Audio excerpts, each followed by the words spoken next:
to vote Democrat. Yeah, so for more on this, let's welcome in Chairman of the RNC Youth Advisory Council and author of One Generation Away, Brilyn Hollyhand. Great to have you on this morning. And I understand you were at Alabama's graduation yesterday where you met with President Trump backstage.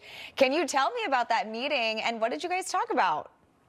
Yes, ma'am. Good morning. Happy Friday to you. I appreciate the opportunity to be back here. That was the honor of a lifetime. I mean, all glory to God for the opportunity. It was my 5th time being able to speak with the president one-on-one about the youth vote, and it was certainly the most surreal, the coolest moment to me because it was right here in my hometown. I really enjoyed our conversation with the president. And the first comment he made when I walked in the room, he said, "You killed it yesterday on TV." He happened to be watching me on a morning show yesterday, and he turned to Caroline Levitt and said, "This kid killed it. This kid killed it. Do you ever get nervous?" And I was like, "No, sir, we've gotten pretty used to it, but I'm a little nervous right now." And he said, "Oh, you'll be fine." And we started talking about the youth vote and talking about 2026 and 2028 and making sure that this Gen Z shift to the right is not an anomaly in 24 where we can keep Gen Z in a Republican base. And when I told the president, "You have the secret weapon," he said, "What's the secret weapon?" Well, I said, "Our strategy to keep Gen Z's vote is simple. It's this new novel concept in politics called actually doing what you campaigned on doing and keeping your promises to the voters." And I said, "This is this out-of-the-box thinking in politics. I know it's unheard of, but that's exactly why Gen Z is moving more to the right day by day." And it's amazing to see. The president called Gen Z the greatest generation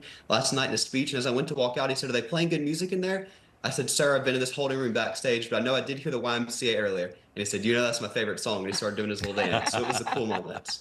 Looks like you also may have straightened your tie out a little bit there, giving you a little fashion advice. So, no, back to the reality, though. So, now, look, Democrats believe the key to the young vote is abortion, the environment, and all their green nonsense. But polling from Young America's Foundation found young Americans care about the stuff that most people do: cost of living, the economy, immigration. I mean, Democrats are just not talking about the issues that young people care about, and Republicans are. We got to keep it up. You're spot on, Mark. Last November, 84 of the 88 major college campuses in this country saw Gen Z shift to the right by 11 points. That is a double-digit shift to the right of the age group that we were told was long gone and owned by the DNC.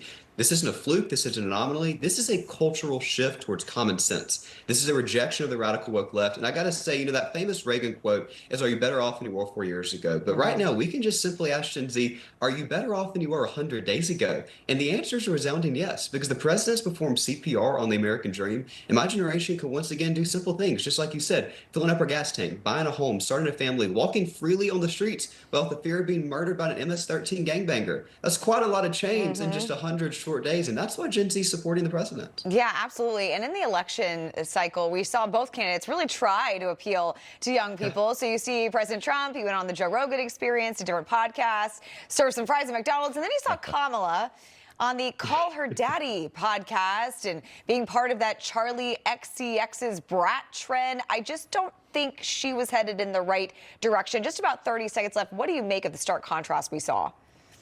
Stark contrast is the best way to describe it. The president spent 3 hours having policy discussions on Gen Z podcasts, and Kamala Harris and Joe Biden's approach was to call Trump supporters garbage, to compare Gen Z supporters of the president to Hitler and Nazis.